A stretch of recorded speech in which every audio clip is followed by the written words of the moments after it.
Kia tahuri ake tātou ki ngā take hā kinekina i aia nei o tira ki te whutupōro. Nā, kua wehe atu te kapa ōpango ki Hapani ki te whai i tā rātou taitara a ao tuatoru i roto i taua whakataetai i ngā tau e toru nei ngā whakataetai e toru nei.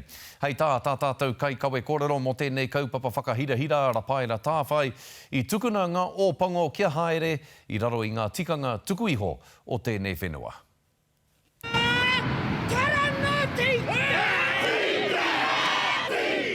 He poroporo aki motu hake mō te kapa o Aotearoa. Ko ngā kaimahi ene o Arurangi Aotearoa e haka ana ki etahi o ngā ōpango i mua i tō rātou eke ki runga i te waka rererangi kia rere atu ai ki Taukeo.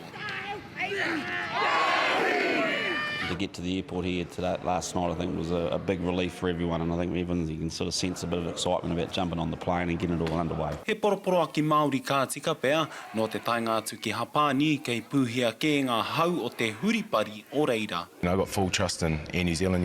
They know what they're doing, and I think by the time we get there, it's sort of blown. It's blown over, and we'll be pretty safe.